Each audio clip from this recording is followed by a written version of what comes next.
आज 10 लक्षण धर्म का 7वां दिन है। आज है उत्तम तप का दिन। पहले हमने पढ़ा क्षमा, मार्दव, आर्जव, सोच। ये चारों जो हमने धर्म निभाए, ये हमारे आत्मा के खुद के स्वभाव के गुण हैं। ये हर एक में होते हैं। हमें कोशिश करके उनको जागृत करना होता है। तो उन्हें हमने जागृत किया, पहले अपनी आत्मा को जागृत किया और उनके जागृत होने से सत्य धर्म प्रकट हो जाता है। फिर आखिर के जो धर्म है संयम, तप, त्याग, अकिंचन, इनको हमने आत्मा से परमात्मा को मिलाने वाला बताया है। कल हमने संयम का पाठ पढ़ा था, आज है तप का। संयम के बिना तप धर्म नहीं हो सकता। वैसे तो तप के बिना संसार का कोई भी कार्य संभव नहीं है। हम सब जो डेली काम करते हैं, ये भी तप है। ड्यूटी पे जाना, बिजनेस करना, मरीज देखना, व्यापार करना, परंतु ये भौतिक संपदा के लिए है। हमारी भारतीय संस्कृति में धर्म साधन के लिए साधन संपन्न नहीं किंतु साधना संपन्न बताया गया है। यहाँ भोग को नहीं, योग को, त्याग को सम्मान मिला है। जो ये तप है वो आत्मशुद्धि का मार्ग है। यहाँ पर जो है राग की नहीं, त्याग की पूजा की है बोले, और साधन को नहीं, साधना को महत्व दिया गया है। साधन क्या है बोले, साधना को महत्व दिया गया है। जो जो तप कर्मों को एक क्षय की भावना से साधना की जाती है वे तप है। ये संयम, तप, त्याग और अकिंचन, ये सारे धर्म हमारी आत्मा को कर्मों की से निर्जरा दिलाती है, उनको क्षय करती है। हमारे जो है लाखों लाख करोड़ करोड़ कर्म जो है ना, हमारी आत्मा को घेरे हुए हैं। जब तक हमारी आत्मा शुद्ध नहीं होगी, हम परमात्मा से नहीं मिल सकते। तो उन सब कर्मों की निर्जरा बहुत जरूरी है। कुछ निर्जरा संयम से हुई, अब कुछ निर्जरा तप के द्वारा होगी। और बगैर तप के, बगैर तपस्या के कोई चीज़ ये बनी। एक बार का किस्सा सबने सुना ही होगा।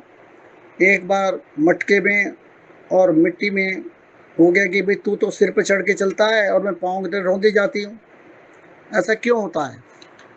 तो मिट्टी कहती है कि इसके लिए तप करना पड़ता है। मैं सबसे पहले पृथ्वी का मोह छोड़ती हूँ जो कुमार मुझे लेने आता है, फिर अहंकार रूपी कक्कड़ पंथर को हटाती हूँ, फिर चाक पर चढ़कर साधना की विधि दर्शाती हूँ। जब उस वक्त कच्चा मटका बन जाता है तो उसके बाद तपने के लिए भट्टी में तपती हूँ। और जब मेरी काली मिट्टी शुरू से लाल हो गई, इतना कष्ट सहने पर ही आज मटके के रूप में इतना कीमती बन पाया हूँ। जब मैंने निरंतर कष्ट यात्रा तय की है, बस इसी साधन ने मुझे इतना उन्नत बनाया है। अब एक वंश, एक वंश होते हुए भी साधना का ये महत्व है। मिट्टी से जो है, जो पाँव के नीचे रोती जाती है, उससे जो है वो सिर के ऊपर धारण हो गई। क्योंकि हमारे यहाँ त्याग को महत्व दिया गया है, राग की वो नहीं है, कोई भूमिका नहीं है। एक साधक का तो यहाँ तक कहना है, विचारक का, कि मनुष्य का जो पाँव है वो नरक के ऊपर है और सिर सड़क से टकरा रहा है। मतलब ये कि हमारा जो मनुष्य जीवन है पड़ाव किया गया है, जिसमें अतीत तो पशु तो नरक है और भविष्य में प्रभुता छिपी है। तो इसमें जो है इसका संदेश है कि यदि हम साधना के मार्ग को अपनाते हैं तो हम नर से नारायण और निरंजन बन सकते हैं। और यदि भौतिक सुख सुविधा साधन मिल जाए तो हम ही नर से बानर और नारकी भी बन सकते हैं। तो हमें देखना है कि हमें क्या करना है। हमें तप करना है, साधना करनी है, भोग करना है। तो ये सब इसकी वो है आवश्यकता सोचने की बस। हम परमेश्वर पर्व के ऊपर कई तप कर रहे हैं। कोई एकासन कर रहा है, कोई हरि त्याग कर रहा है, कोई पूजा प्रवचन कर रहा है, कोई तत्वार सूत्र वाचन सुन रहा है, कोई गुरु भक्ति, आरती, स्वाध्याय, माला, ये सब तप की प्राप्ति के साधन हैं। जब मन से शरीर भोगों से ऊब जाए और अहिंसा में डूब जाए तभी तप की क्रिया आरंभ होती है। इसके बारे में भगवान महावीर ने कहा है कि जब तक पूर्ण निर्दोष नहीं हो जाओगे, बाह्य पदार्थ व संपूर्ण इच्छा को मार दो, को इच्छा ही पदार्थ को एकत्रित करती है। और साधक को पदार्थ से बांधकर परमात्मा से दूर करती है। इसलिए तप के भी भेद कर दिए, बाह्यरंग तप और अंतरंग तप। आत्मा की साधना भी चले और शरीर की साधना भी तपे। जब तक शरीर नहीं तपता है और साथ में आत्मा के साधन होते हैं, ये भी जो है आत्मा का साक्षात्कार होता है। एक सज्जन आए और उनसे पूछने लगे किसी मुनिराज से, आचार्य से, कि महाराज जब कर्मों की शायद अंतरंग से होनी है तो भाई वर्ग ये शरीर को जो है कष्ट देने की क्या जरूरत है? कष्ट देने से क्या फायदा होगा जब हमारे कर्मों की जरूरत तो अंतरंग तप से होनी है। उन्होंने बोला तुम एक बात को समझो, जब कभी आप दूध गर्म करते हैं तो गैस पर रखते हैं, तो पहले क्या गर्म होता है? बर्तन। दूध तो बाद में गर्म होगा। तो जब तक बर्तन गर्म नहीं होगा दूध गर्म नहीं हो सकता। ये बर्तन शरीर है, जब तक ये इसका तप नहीं होगा, इसका शरीर नहीं तपेगा, उसके बाद ही दूध अंतर का जो आत्मा है उसके कर्मों की निर्जरा होगी। इसलिए हमें दोनों ही काम साथ साथ करने पड़ेंगे। अब इसके अंदर जो उन्हें बताए हैं कि जो बाह्य तप है और एक अंतरंग तप है, तो इसके अंदर जो है जो बाह्यरंग तप हैं उनमें है अनशन, अवमोर्दय, वृत्ति परिसंख्यान, रस परित्याग और विविक्त संयासन और काया क्लेश। 6 बाह्य रंग हैं और 6 अंतरंग तप है। अंतरंग है प्रायश्चित, विनय, वैयावृत्ति, स्वाध्याय, विसर्ग, ज्ञान। थोड़ा कॉम्प्लिकेटेड है पर मैंने कहा कि बगैर इसको समझाए आपको समझ नहीं आएगा। तो इसलिए हमें सबसे पहला है अनशन। इसको अनशन कह दिया पर ये उपवास है। आजकल अनशन तो उसको बोलते हैं कि जो कोई अपनी डिमांड मनवाने के लिए किसी घर के आगे बैठ जाता है और खाना नहीं खाता, वो अनशन हो जाता है। परंतु अनशन का मतलब ये नहीं है। हमारा अनशन का मतलब है उपवास। उपवास का मतलब क्या है? उप और वास। खाली भोजन छोड़ने को उपवास नहीं कहते हैं। भोजन छोड़ लिया और दिन भर उसके पीछे आकर्षित रहे तो वो बात नहीं बनेगी। उप मतलब पास, वास माने बैठना, अपनी आत्मा के पास बैठना, आपके स्वयं के निकट बैठना ही उपवास है। कि हमारे आदि बहुत तपस्या करते हैं और अपने अध्ययन नहीं करते हैं, तो बहुत तपस्या करके वो अहंकारी चिड़चिड़ हो जाते हैं। ऐसे शरीर के लिए लाभदायक हो सकता है पर आत्मा के कल्याण में कारण नहीं होता है। तो शरीर की समस्त अनावश्यक आवश्यकता को त्याग करने का नाम ही उपवास है। अवमूर्ध में क्या करते हैं कि साधक जो है भूख से कम भोजन करे।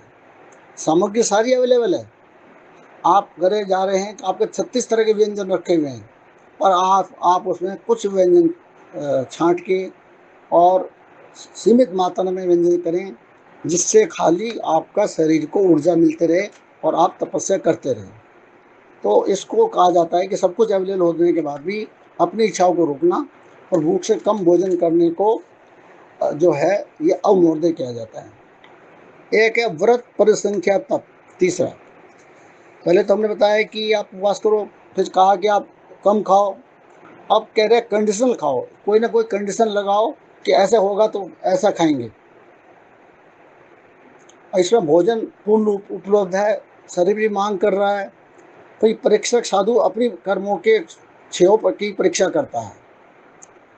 अब जैसे कि आपने सुना होगा, जब भगवान महावीर स्वामी, जो हमारे जितने मुनि महाराज होते हैं, जब आहार के लिए निकलते हैं तो एक विधि लेते हैं जब मंदिर जाके, और जब तक वो विधि नहीं मिलती है तो वो आहार नहीं करते हैं। तो वो परीक्षा करते हैं अपनी कि आज मेरे कर्मों क्षय हुआ कि नहीं हुआ, आज मेरे उसमें खाना लिखा है कि नहीं लिखा है। तो वो उसको परीक्षा करने के लिए निकलते हैं। यह है व्रत प्रसंख्या तप। जैसे भगवान महावीर स्वामी ने ली थी कि कोई कुंवारी कन्या हो, बेड़ी बंदी हो, सिर मुंडी हो, कोदो हाथ में हो, देरी पर एक पाँव हो, आंसू में आंसू हो, तब मैं पढ़ लूँगा, आर लूँगा, अन्यथा नहीं लूँगा। बहुत काल के बाद ऐसे न्याय से विधि मिली, चर्या संपन्न हुई। इससे पुण्य की परीक्षा, आत्मिक क्षमता, साधना के उत्कृष्ट का निरंतर विस्तार होता जाता है। गृहस्थी में थोड़ा बहुत कर सकते हैं। आप अगर सोचे कि भाई मैं घर जाऊंगा, अगर मुझे आज उड़द की दाल मिलेगी तो खाना खाऊंगा, नहीं तो नहीं खाऊंगा। करो परीक्षा। आज मैं ये अगर सब्जी मिलेगी तो खाना खाऊंगा, तो नहीं खाऊंगा। छोटी छोटी परीक्षा है, आप कर सकते हैं। चौथा है रस पर दिया। आप एक चीज़ का रस छोड़ दें। आपने माना नमक का छोड़ दिया, मीठे का छोड़ दिया, खट्टे का छोड़ दिया, दूध का, नमक का, मीठे का, तेल आदि का त्याग करने के भोजन के प्रति लोलुपता कम होती है, क्योंकि भोजन बेस्वाद होता है। तब पेट को गड्ढा समझकर भरता हो खाने वाला, इसके लिए वो खाली सात्विक भोजन करता है। परंतु इसका मतलब ये नहीं है कि बहुत से ने नमक का त्याग कर दिया और खूब मीठा भर पेट खाया। जैसे बहुत से कहते हैं कि रात्रि भोजन त्याग कर दिया और रात को जो खूब मिठाई खाई, ये स्वतंत्र नहीं है। ड्राई फ्रूट्स खाए तो ये त्याग के अंदर नहीं आता है। तो इसके अंदर रस पर त्याग में लोलुपता झलकती है कि जैसे रविवार को नमक त्याग दिया, सोमवार को त्याग दिया, पर उसके अलावा फिर उसके दिन बाकी चीज़ खाने की उनका आकांक्षा बढ़ जाती है।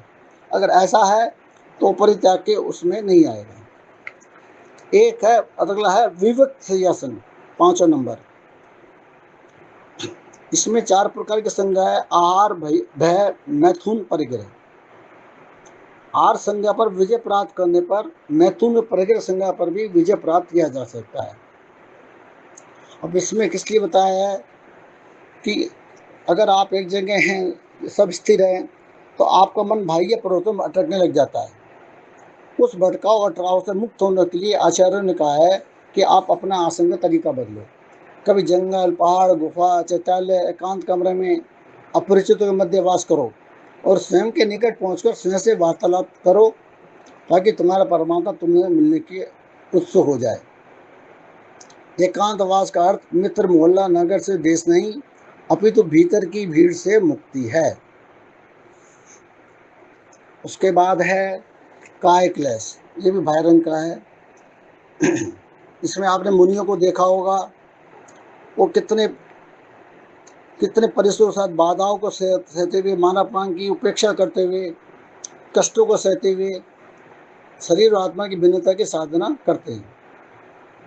मुनियों के पास कष्ट का अंबार होता है, शरीर से आपको नजर आते हैं व्यवस्थित, और जब विहार करते हैं तो अनेक कष्ट उपसर्ग का सामना सहज करते हैं। गर्मी, ठंडी, वर्षा, भूख, प्यास, ये सब तो दृष्टिस्तर होते हैं, पर साधक अनुकूल परिस्थिति में भी प्रतिकूलता को स्वीकारते हैं, ताकि कार्य के प्रति निर्ममत्व प्रकट हो सके। दूसरा है वो फिर पद विहार करते हैं, केश लोच करते हैं, अंतरा है, नग्नता है। जिस तन को इतना सजा जुलाया जाता है उसको ही विरक्त किया गया है। इस साधना से शरीर और आत्मा की भिन्नता का ज्ञान होता है। तो जब आपने शरीर को ही जो है जिसको सजाते हैं उसको ही वो कर दिया, तो उसको आपका वो खत्म हो गया, तो आपको उसमें काय क्लेश नहीं रह जाता है। आपको हम ये सब, ये मेरा शरीर अलग है, आत्मा अलग है, ये सब शरीर को कष्ट हो रहा है, आत्मा को नहीं हो रहा है। आचार्य पुष्कर जी महाराज साथ खुद एक किस्सा हुआ। एक जगह में कहीं वो प्रवचन कर रहे थे, वहाँ कोई मधुमक्खी का छत्ता था, किसी बच्चे ने छत्ता मार दिया, हजारों मधुमक्खियाँ उड़ी, उनके शरीर से चिपट गई, पर उन्होंने साधन नहीं छोड़ा और साधना में तल्लीन रहे। तो इसलिए जो है, अगर हमने मात्र बाहर से तन को सुखाया, भीतर से परिवर्तन नहीं आया, तो वह तप मात्र स्वर्ग देने में कारण होता है, पर मुक्ति देने में कारण नहीं होता। अब है अंतरंग। अंतरंग तप में सबसे पहले प्रायश्चित। अगर आपको अपने दोस्तों के प्रति ग्लानि हो, स्वयं की गलतियों पर निंदा की भावना हो, तो जब ये जो है साधना सफल मानी जाती है। अपने को अपराधी महसूस करते हुए अपने गुरु के सम्मुख दोष उजागर करें, ताकि मन हल्का हो सके, और फिर वो जो उसका जो है बताएं तरीका प्रायश्चित करने का, उसका जो है पालन करें। क्रिश्चियन धर्म में चर्च में जाते हैं, कन्फेशन रूम होता है, वहाँ जाके अपना वो करते हैं, कन्फेशन करते हैं, और उसका साधन नहीं बनता, हमारे मुनि से उसका प्रायश्चित करने का साधन बनाते हैं। अगर आप अपने मन अंदर से अपने दोष को प्रकट करके, और दोष भी कहाँ प्रकट करना चाहिए? अपने मुनि महाराज सामने, अरे सगे समुद्र के सामने, और नहीं तो हरे के सामने पकड़ने से आपको हास्य का पात्र बनना पड़ेगा। और अगर आपने मन से प्रायश्चित नहीं मांगा, तो वो भी बेकार है। फिर ये अगला है विनय। विनय तो बहुत ज़रूरी है। साधक को मृदता का व्यवहार करना चाहिए। मैंने पहले बताया था मार्गदर्शन धर्म में 8 मद हैं। आप उनके मद में इतने झूमे रहते हैं कि आप अहम को नहीं छोड़ सकते, अहंकार को। जब तक अहम को नहीं छोड़ोगे तो अरम नहीं मिलेगा, क्योंकि अहंकार स्वयं को प्रमोशन चाहता है। इसको छोड़ने से ही अरम की प्राप्ति होगी। अब इस अंतरंग तप से सम्यक परिभाव विनम्रता जागृत की गई। विनम्रता होगी तो ही होगा। विनय जीव ही सेवा भावी हो सकता है। हर आदमी भी अपने सारे काम विनय भाव से करा सकते हैं, बिना भाव से नहीं करा सकते। एक वैयावृत्ति अगली, इसके अंदर जहाँ भी आपको देव शास्त्र गुरु की चरण रज मिलती है, संसारी कार्य छोड़कर सेवा में तत्पर हो जाइए। ये वैयावृत्ति है। निस्वार्थ भाव से की गई सेवा ही व्यक्ति को संताप से हरती है। किसी प्राणी को कष्ट न, यही भाव वैयावृत्ति है। भीतर के कलमश को धोना, शुभ भाव रखना, आत्मा की सफाई करना भाव वैयावृत्ति है। गृहस्थ वैयावृत्ति करके तीव्र पुण्योपार्जन करता है और भविष्य में तत्संग पद का अधिकारी भी हो सकता है। स्वाध्याय, स्वाध्याय मतलब है स्वयं का अध्ययन करना। अब इस अपने को अध्ययन करना मतलब है अंदर भीतर के कर्मों को अध्ययन करना। अब जैसे ये है कि प्रतिकूल और अनुकूल परिस्थिति में जीना सीख जाता है, एक जैसा भाव रखता है। गृहस्थ का स्वाध्याय कर्तव्य है, मुनि का स्वाध्याय आवश्यक है और आचार्य का स्वाध्याय तप है। कर्तव्य तो मात्र मार्ग है जो गृहस्थ करता है। मुनि जो करता है आवश्यक में मंजिल के दर्शन है और तप में मंजिल की प्राप्ति है।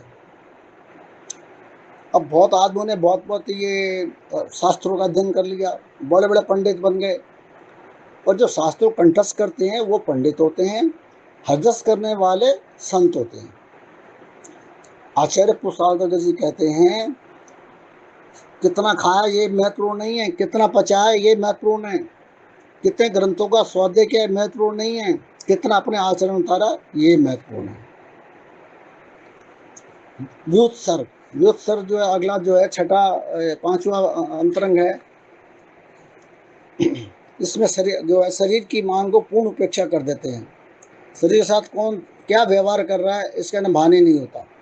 वे विशुद्ध आत्मा के ध्यान में तल्लीन होते हैं। वो ऐसा भाव रखते हैं मैं शरीर नहीं हूँ, शरीर मेरा नहीं है।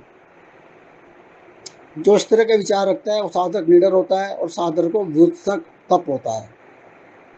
यशोधर मुनिराज के गले में सब डाल दिया, हजारों चींटियां शरीर को खा रही हैं, पर मुनिराज व्युत्सर्ग तप में लीन है। यही व्युत्सर्ग तप उपसर्ग को पार बनाता है और आपको केवल ज्ञान देता है। आखिरी है ध्यान। इसमें है चित्त की चंचल वृत्ति पर अंकुश लगाना, और इसको ही हम ध्यान कहते हैं। इसके अंदर आपने तो सारे धर्म कर लिए, सब कुछ हो गया, तो अब उसको आपको परमात्मा में लगाना है। एक बार ध्यान परमात्मा में आत्मा लग जाए तो मुक्ति निश्चित है। कहने वाला यहाँ तक कहता है अगर 48 मिनट आत्मा का लगाकर ध्यान किया जाए तो मुक्ति हो जाएगी। ध्यान तप को करोड़ पूजा, करोड़ जप, करोड़ तीर्थ से बढ़कर महत्वपूर्ण बतलाया गया है। अतः इस शरीर से जो साधक प्रतिदिन 12 प्रकार का तप करते हैं और जो श्रद्धा से इन तपस्वियों की सेवा करते हैं, उनका संसार सागर में कभी पतन नहीं होता। भोग की बहती ऊर्जा को योग की ओर रूपांतरित करने का नाम ही तपस्या है। बिना तप संसार में कोई कार्य सफल नहीं होता, चाहे वह लौकिक हो चाहे वह आध्यात्मिक हो। इससे भी जितने बड़े बड़े तीर्थंकर, चक्रवर्ती, बलभद्र, राजा, इंद्र, बलिष्ठ, निरोग पुरुष हुए वैसे भी तप के बल से ही हुए हैं। मेरा इतना ही कहना है। मेरे से कोई त्रुटि हुई है तो उसकी क्षमा चाहता हूँ। इसमें किसी को करेक्शन करना है, मोस्ट वेलकम। मैं आपका स्वागत करता हूँ, मुझे बताइए और मैं भी कुछ सीखूंगा आपसे, ऐसा मैं विचार रखता हूँ।